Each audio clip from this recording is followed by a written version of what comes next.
The silence was the loudest thing in the room. It was not a benign absence of sound, but a predatory presence, a living entity that hummed with unspent voltage and coiled in the corners like a patient predator. It was the silence of a held breath before a sniper's shot. The abyssal stillness of a deep-sea mine, waiting for the whisper of a steel hull to pass overhead. David Sterling, his spine a knotted rope of agony after 12 hours locked in the same cracked leather chair, felt that silence resonating in the fillings of his teeth. The chronometer on the console, a stark, military-grade Lamania with a mercilessly sweeping second hand, read 0200 hours, Greenwich Mean Time. 300 miles to the east, in the suffocating gray embrace of East Berlin, it was 0300. The Wolf's Hour. The hour when the city's ghosts hitched up their collars and walked, and the Stasi's black Volgas, bulbous and sinister, slid through the empty, sodium-lit streets like sharks patrolling a dead reef. It was also the designated transmission window for an asset codenamed Horologist. And for the first time in 3 years, 1,095 days of perfect, metronomic punctuality, Horologist was late. The room itself was a testament to the unglamorous, corrosive reality of espionage. Buried 2 floors beneath a nondescript government building near Vauxhall Cross, it was officially designated Remote Signals Monitoring Station 7. Sterling and its other spectral inhabitants called it the Tomb. It was a purgatory of stale, recycled air, thick with the metallic tang of ozone from overheated electronics. The bitter aroma of chicory-laced coffee burnt to a tar on a perpetually on hot plate, and the constant, low-frequency hum that vibrated up through the worn soles of his shoes. The air tasted of dust and desperation. A single, magnificent Studer, A810 reel-to-reel tape recorder, its massive 10-inch platters spinning with hypnotic, silent laziness, faithfully recorded nothing but the faint, cosmic hiss of the high-frequency spectrum. Its VU meters, usually poised to leap into the red, lay dormant. The target frequency, 41.575 MHz upper side band, was a ghost channel, meticulously chosen for its emptiness between a Polish weather station and a Soviet air traffic control channel. A sliver of quiet in a cacophonous sky.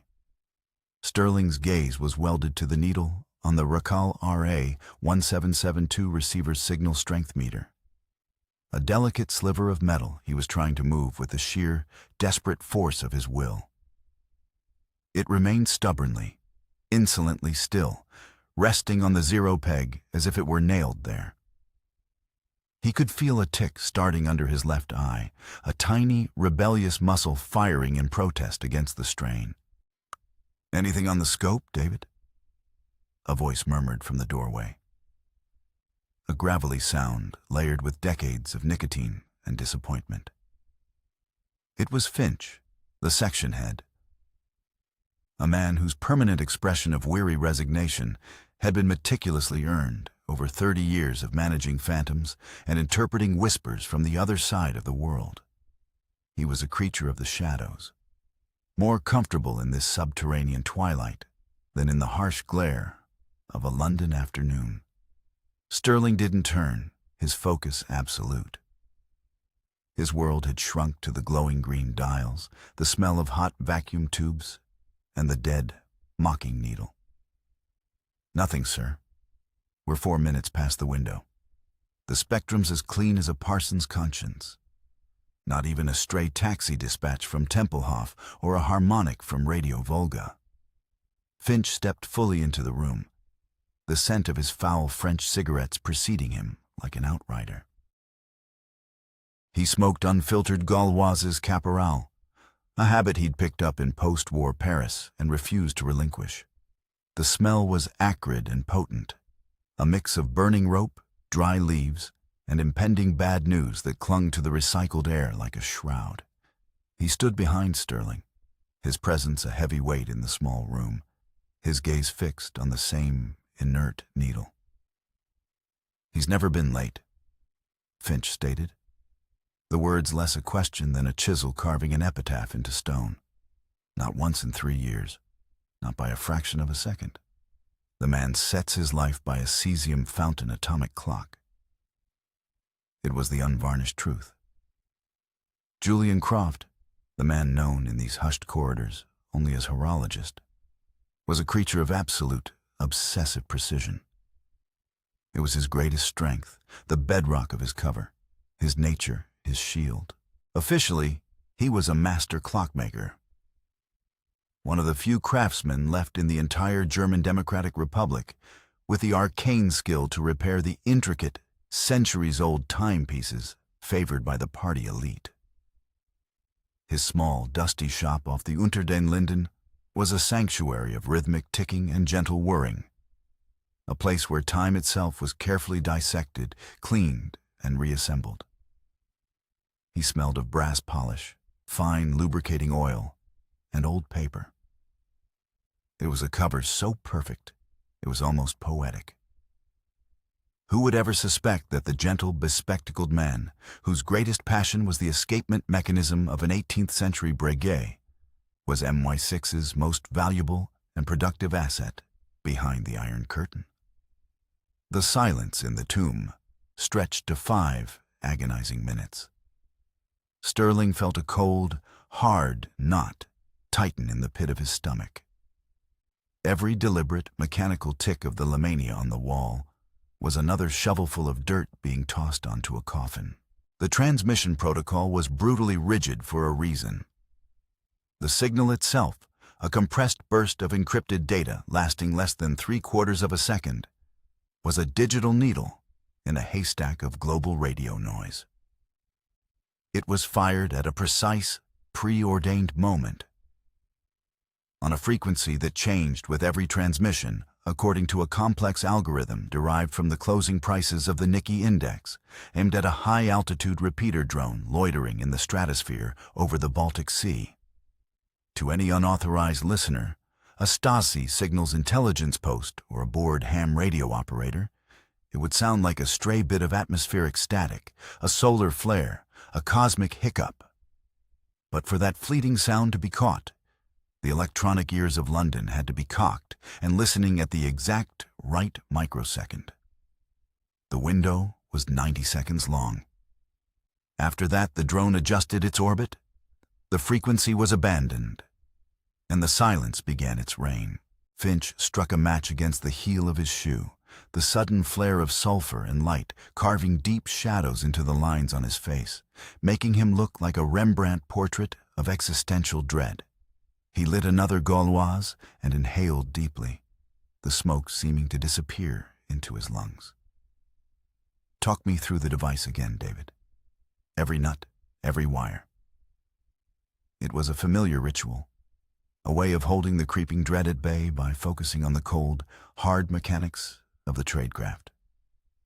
Sterling closed his eyes, the lids gritty with exhaustion, and pictured the object he had only ever seen in stark technical schematics and grainy training photographs taken at the fort.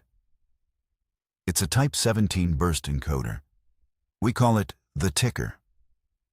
It's a masterpiece, custom built by the boys at Fort Monkton. The entire unit is no larger than a deck of cards, shielded in a mu metal casing to prevent electromagnetic leakage.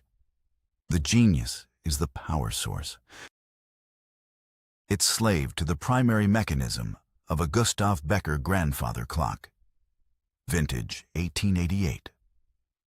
The power is drawn parasitically, trickle-charged from the kinetic energy of the mainspring unwinding. No batteries to be found, no external power source for the Stasi's detection gear to trace. It's a literal ghost in the machine. He could see it perfectly in his mind's eye. The clock itself, a 2.5-meter colossus of dark, polished oak. Its brass face intricately engraved with the phases of the moon and a detailed celestial map. It stood in the back room of Croft's workshop, a piece he was supposedly restoring for a high-ranking official in the Ministry for State Security. The Stasi. The perfect Trojan horse hidden in the belly of the beast. The Stasi's technical surveillance countermeasures team had swept his shop 3 times in the last year. He remembered Croft's debriefing notes after the last sweep. The Stasi team had come with dogs trained to sniff out the unique chemical signature of RDX and electronic potting compounds, and a full sweep team that had practically taken the floorboards up. They'd found nothing. They'd stood before the clock, admiring its resonant Westminster chime. The Oberleutnant in charge commenting on the exquisite craftsmanship, utterly oblivious to the silent secret nestled within its mechanical heart. The activation sequence? Finch prodded, his voice a low, smoky rasp.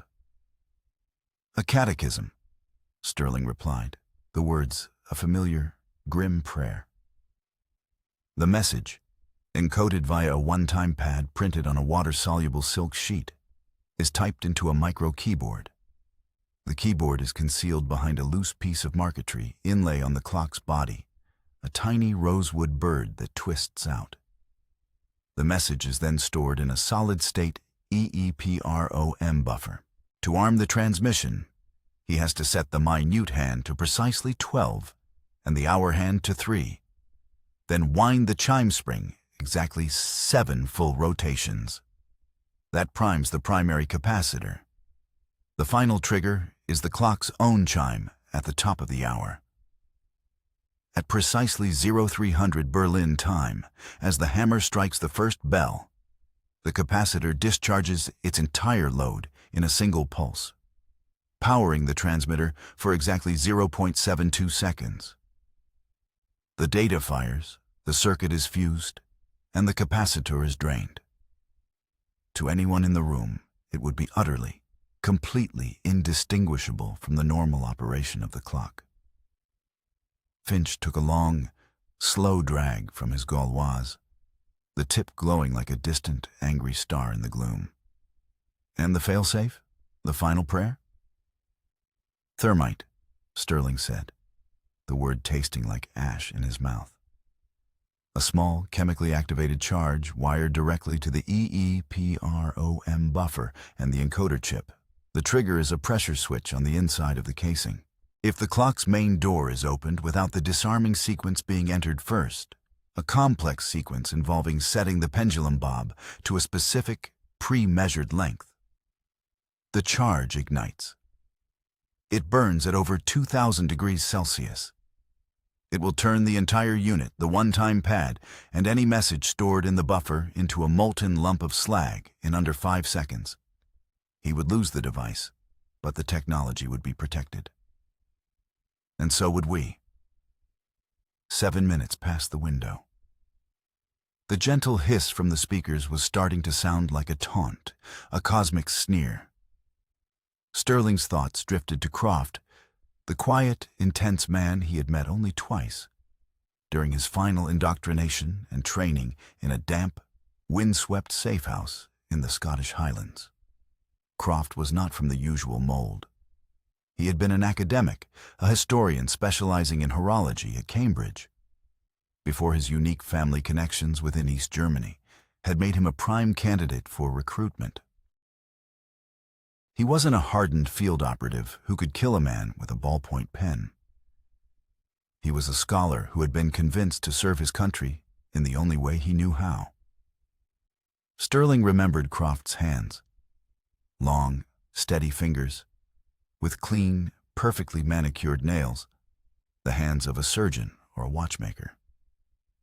He possessed a meticulous, patient mind, an obsessive eye for detail, and a profound, quiet courage that Sterling found far more impressive than the boisterous swagger of any ex-commando. His greatest skill was his ability to become invisible, to blend into the background, to be the quiet, unassuming clockmaker nobody ever gave a second thought. His current mission was the most critical of his career. For the past 6 months, he had been carefully, painstakingly cultivating a source within the inner sanctum of the Stasi's Foreign Intelligence Directorate, the formidable Hauptverwaltung A. He was closing in on the identity of a suspected high-level mole, a deep penetration agent codenamed Griffin, who was believed to be buried deep within the British diplomatic mission in Bonn, the capital of West Germany. The intelligence bleeding from Griffin had already led to the catastrophic collapse of two entire MI6 networks in Poland and Hungary. Griffin was hemorrhaging the West's most vital secrets, and Croft was the only surgeon with a chance of closing the wound. The message he was due to send tonight, the message that never came, was supposed to contain the final, crucial piece of the puzzle. Griffin's real name. 10 minutes. The silence was now an oppressive physical weight, pressing down on Sterling's chest, making it hard to breathe. Finch crushed his cigarette into an overflowing glass ashtray with a final, vicious twist. "They're onto him," he said, finally giving voice to the dread that had been poisoning the air in the room. "It's the only explanation that fits." Sterling felt a surge of cold, defensive fury, a desperate loyalty to the man in the field. How? His tradecraft is immaculate.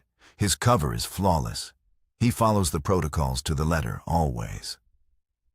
"No one is perfect, David," Finch said, his voice softer now, tinged with a deep, weary sadness. "And the Stasi are not the clumsy thugs the press makes them out to be. They are methodical, they are patient, and they have the entire state as their weapon." A chance remark overheard by a neighbor who was also an informant. A new piece of listening gear from their friends in Moscow. A sudden paranoia in the party leadership. 1,000 things, 1,000,000 things can go wrong. As Finch spoke, Sterling's mind raced through the terrifying technical possibilities. The Stasi's Signals Intelligence Division, the Abteilung 26, were masters of their dark craft. Had they finally developed a system sensitive enough to isolate the faint electromagnetic residue left by the capacitor's charge? Had they deployed a new generation of mobile direction-finding vans, slowly and patiently triangulating the source of that fleeting 0.72-second whisper over months of painstaking work? Or was it something simpler, more ancient and brutal? Had Croft's source been turned? Was he, at this very moment, walking into a trap, believing he was about to receive the final piece of intelligence? The needle on the meter remained dead. The tape spun on, its magnetic surface hungry for a signal that would never arrive, recording only the cold, indifferent emptiness of the void. 15 minutes? 20. The window was long closed. The high-altitude drone was already over the North Sea, its electronic ears turned elsewhere. The chance, whatever it was gone. "Call it," Finch said, his voice a quiet command, heavy with resignation. "Log the time." "Missed transmission, asset horologist. Alert the Berlin station chief. Emergency protocols only, no direct contact. We start the watch and wait." Sterling reached out with a hand that trembled almost imperceptibly and switched off the recorder.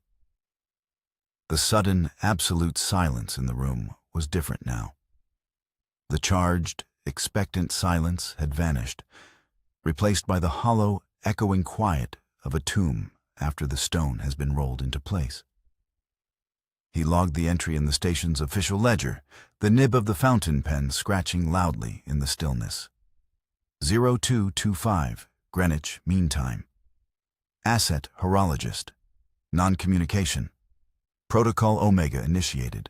Omega, the last letter. The end.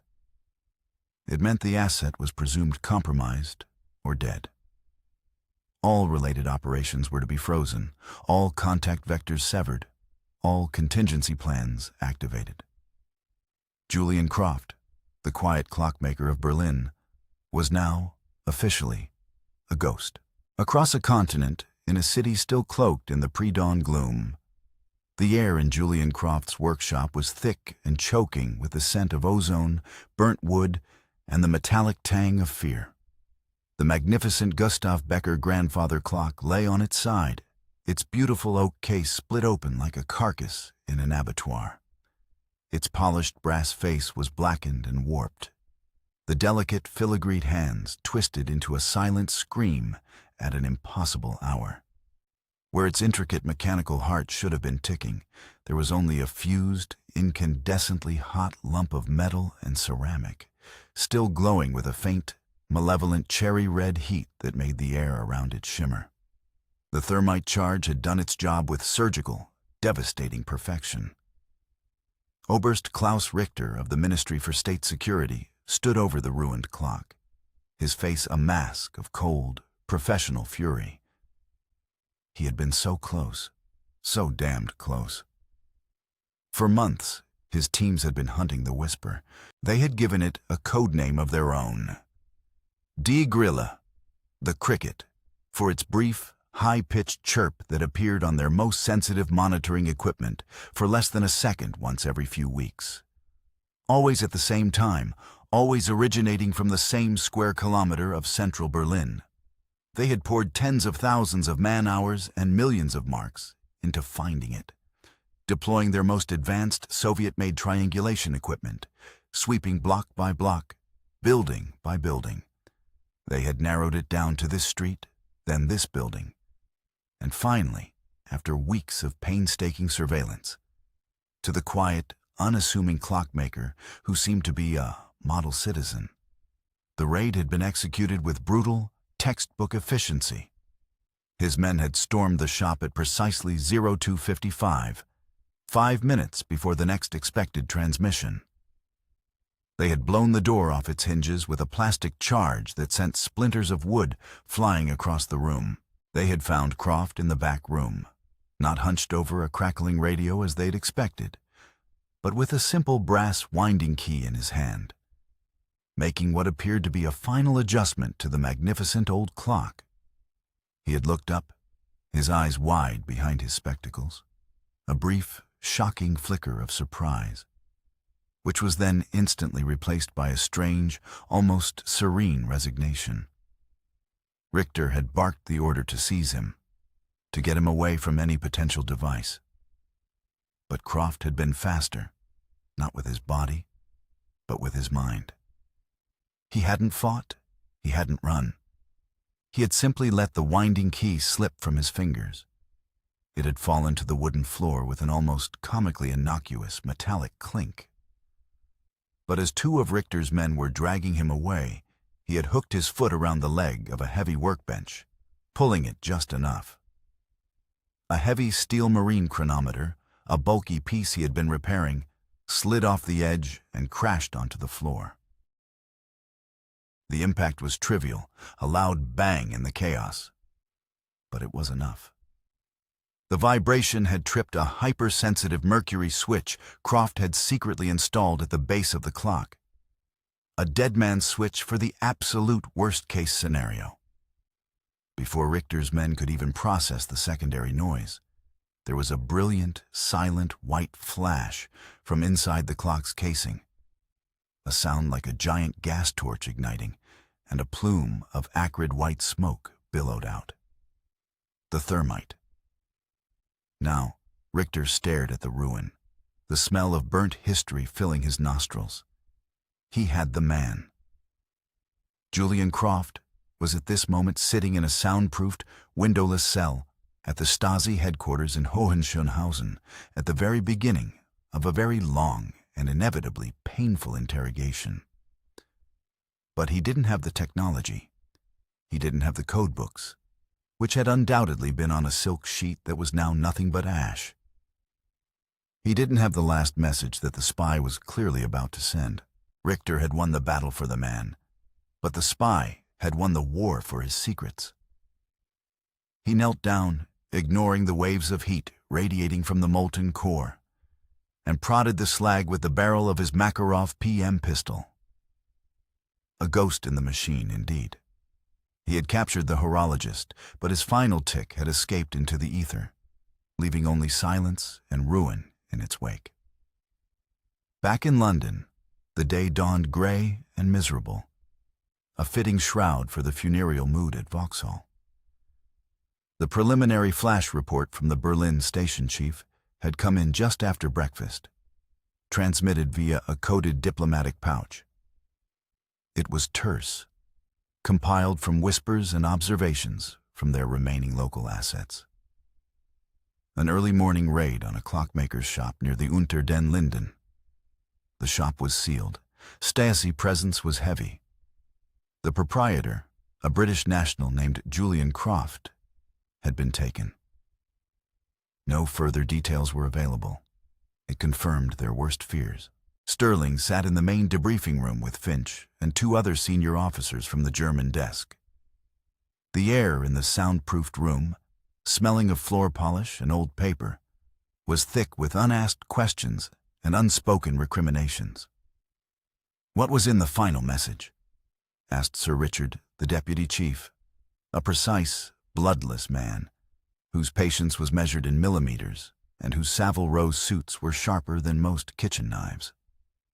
Sterling slid a single sheet of paper across the polished mahogany table. "The burst was incomplete, sir. When horologist was apprehended, he must have triggered the failsafe. The power cut off mid-transmission. Our drone only caught the first 128 kilobytes of a 512 kilobyte packet." "And what does that give us in English?" Sir Richard demanded, his tone clipped, devoid of emotion. "Gibberish, mostly," Sterling admitted, hating the word. "The encryption is layered. Without the full packet, the decryption keys are incomplete and the algorithms fail to resolve.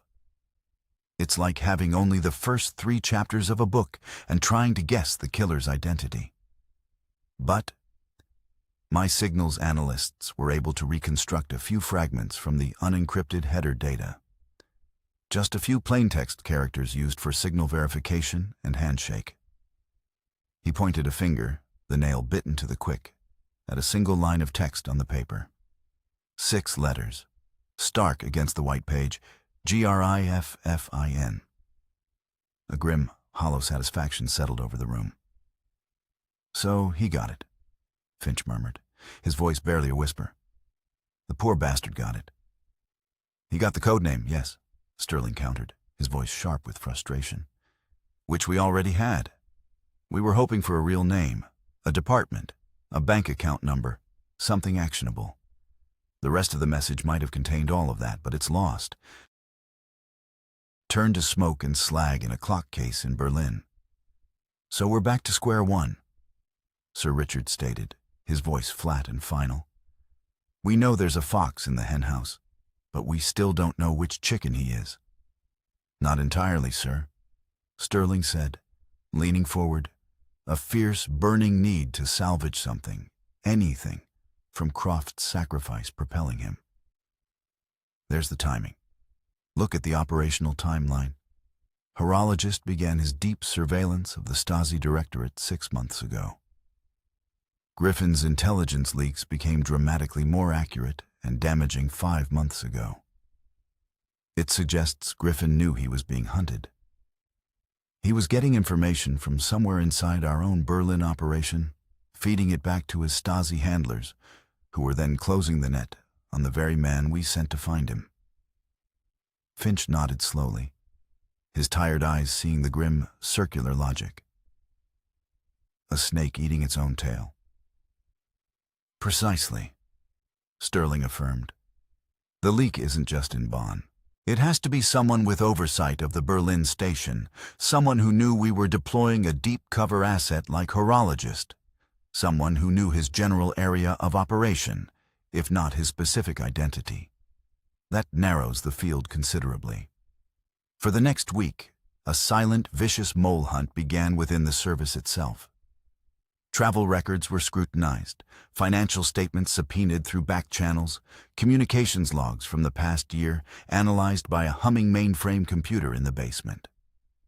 The circle of suspicion, initially wide enough to encompass dozens of officers, began to shrink. It centered on a handful of men who had access to the horologist operational file and had strong ties to the Bonn embassy. The atmosphere at Vauxhall turned toxic with paranoia. Every polite smile in the canteen seemed to hide an accusation. Every closed-door meeting felt like a conspiracy. Sterling worked relentlessly, fueled by lukewarm coffee and a cold, simmering rage. He felt he owed it to Croft, to the quiet academic he had sent into the cold. He cross-referenced every piece of intelligence Griffin had leaked with the access lists for the original raw reports. A pattern began to emerge, faint at first, like a watermark on paper, then sharper, undeniable. The leaked data consistently pertained to operations managed or approved by one man, Robert Ainsworth, a respected, silver-haired deputy director for the German desk. A man who had sat in this very room during the initial debrief, his face a perfect picture of patrician concern. A man who had patted Sterling on the shoulder on his way out and said, "We'll get the bastards who did this to your man, David. Count on it." The evidence was entirely circumstantial, but it was damning. Ainsworth had the access, the opportunity, and as a quiet investigation into his finances by a discreet team from Section K revealed, a powerful motive. A string of disastrous investments in the Lloyd's insurance market had left him deeply, catastrophically in debt. He was a perfect target for recruitment or blackmail. The problem, as always, was proof. They had a strong suspicion, a compelling theory, but nothing they could take to a court of law. Nothing definitive. Griffin was a code name. Ainsworth was a decorated officer of the intelligence services with friends in high places. To accuse him publicly would be to risk a scandal that could shatter the service's credibility for a generation. The answer, Sterling realized late one night, staring at the corrupted hexadecimal code on his screen, wasn't in London. It was in the silence from Berlin.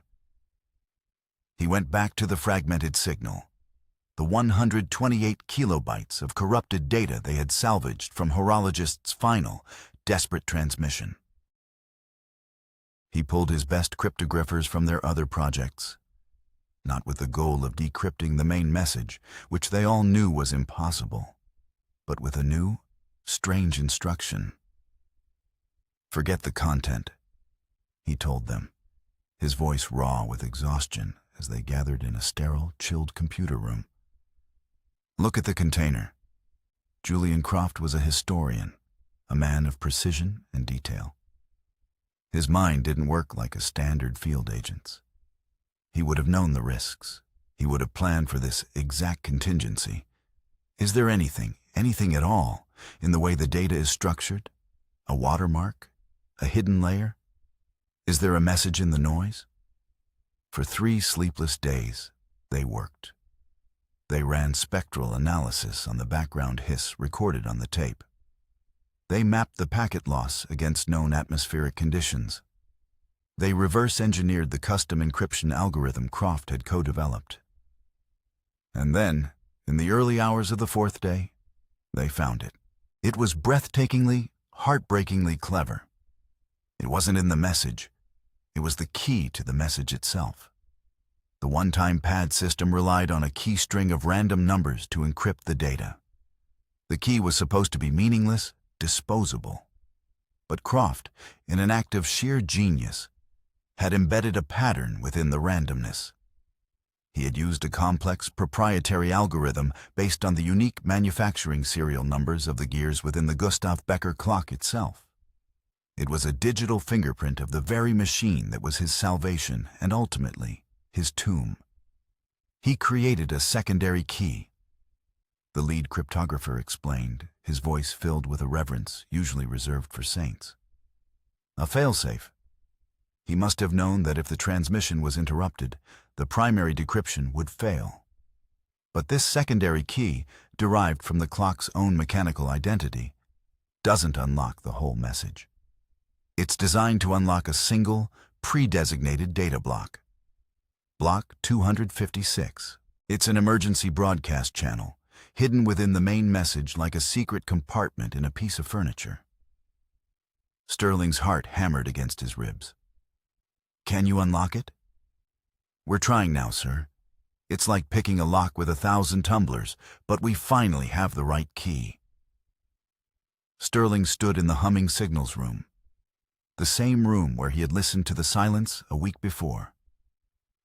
He watched as the lines of code scrolled rapidly across a green-tinted screen. The decrypted characters began to appear, one by one. It wasn't a name. It wasn't a location. It was a sequence of dates and times. 14th of March, 82, 1840 GMT, Cafe Adler. 28th of March, 82, 1840 GMT, Cafe Adler. 11th of April, 82, 1840 GMT, Cafe Adler. It was a schedule, a meeting schedule, Griffin's regular meeting schedule with his Stasi handler.